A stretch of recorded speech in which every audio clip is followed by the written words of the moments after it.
80 hari di Masjidil Haram. Ini adalah satu cerita kenangan saya dengan Masjidil Haram Makkatul Mukarramah, dan juga mengenang kebersamaan dengan Syekh Tunisi, dan juga kenangan saya dengan Pangeran Mamduh bin Abdul Aziz. Beliau adalah saudara daripada Raja Salman dan juga saudaranya Raja Abdullah dan Raja Fahad bin Abdul Aziz. Di bulan Ramadan tahun 1424 Hijriah yang bertepatan dengan 2003 Masehi, saya mendapatkan visa umrah dari kedutaan Saudi di Damaskus. Maka saya pun segera melakukan perjalanan ke Makkah dengan menggunakan bus yang berangkat dari Terminal Qadam Asali arah selatan kota Damaskus.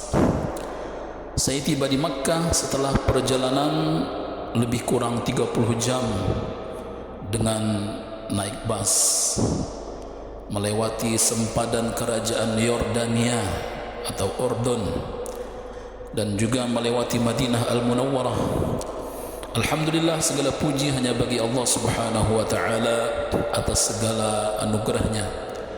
Dan dengan pertolongannya saya menyelesaikan umrah pertama dalam hidup saya hari itu, yaitu adalah 16 Ramadan 1424 Hijriah yang bertepatan dengan tanggal 11 bulan 11 2003 Masehi. Sejak pertama kali saya masuk Masjidil Haram, tidak terlintas dalam pikiran saya untuk menginap di hotel manapun di Makkah. Yang ada dalam pikiran saya hanya niat untuk melakukan i'tikaf di masjid yang paling mulia di muka bumi ini. Hari demi hari menikmati berkah hidup berdampingan dengan Baitullah, hingga Ramadan tahun itu pun berakhir. Akan tetapi saya merasa berat hati untuk meninggalkan Makkah, padahal visa umrah hampir habis masa berlakunya, expired. Akhirnya setelah istikharah memohon ketentuan terbaik daripada Allah Subhanahu wa ta'ala, saya bertekad untuk tetap tinggal di Masjidil Haram sampai musim haji. Dengan tawakal kepada Allah serta dengan memiliki bekal 1000 rial Saudi di saku saya, dengan jumlah tersebut saya mencoba untuk bertahan di Makkah di Masjidil Haram selama 3 bulan. Selama hari-hari itu di Masjidil Haram, aktivitas rutin saya berkisar antara tawaf, majelis ilmu, yaitu sekitar halaman Masjidil Haram, dan tempat wudhu. Hari-hari di mana ada saat-saat suka dan duka. Berusaha menekan biaya harian dengan tidak melebihi 10 rial per hari, antara sarapan pagi, makan siang ataupun makan malam. Alhamdulillah, Allah memuliakan saya sebagai tamu di Baitullah untuk menjadi hamba yang bersyukur dan bersabar.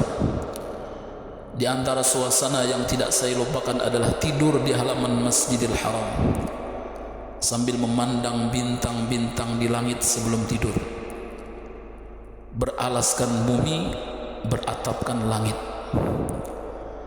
Tempat favorit saya untuk beristirahat di malam hari adalah halaman Masjidil Haram, antara Mas'a dan Maulid, antara tempat sa'i dan rumah tempat lahirnya baginda Nabi sallallahu alaihi wasallam, yang mana sekarang telah beralih fungsi menjadi sebuah perpustakaan. Inilah perpustakaan yang sering saya kunjungi untuk memanfaatkan buku-bukunya. Hari demi hari berlalu hingga hari yang dinanti tiba, yaitu adalah hari Tarwiyah dan Arafah serta Idul Adha 10 Dzulhijjah 1424 Hijriah yang bertepatan dengan 22 atau tanggal 2 Februari 2004 Masehi. Dan saya alhamdulillah menyelesaikan manasik haji saat matahari terbenam pada hari terakhir di hari tasyrik, yaitu tanggal 5 Februari 2004 Masehi, dan tak tersisa uang sepeser pun di dalam saku saya. Itu hari terakhir dan itu juga adalah uang terakhir. Tetapi saya memiliki keyakinan bahwasanya Allah Subhanahu wa taala tak akan mengecewakan harapan saya kepadanya. Dengan takdir daripada Allah Subhanahu wa taala, di Babul Fatah atau pintu utara Masjidil Haram, saya bertemu dengan kafilah rombongan haji dari kampung halaman. Satu qadar minallah, Allah Ta'ala pertemukan saya dengan mereka tanpa ada janji, tanpa disangka-sangka. Ya, sebab tentunya pada masa itu belum ada alat komunikasi seperti handphone.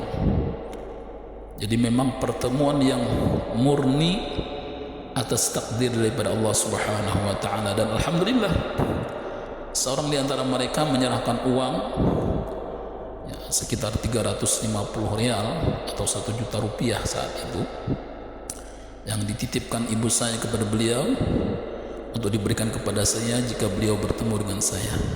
Dan alhamdulillah bertemu. Dengan bekal yang baru didapat itu, saya pun pergi ke Madinah dan tinggal di Masjid Nabawi selama lebih kurang 15 hari. Setelah 15 hari berlalu di Masjid Nabawi, kembali saya merasa bimbang karena visa yang sudah habis masa berlakunya di paspor saya menyebabkan saya tak bisa pulang ke kampung halaman, dan kembali ke Damaskus pun juga tak boleh. Dan saya pun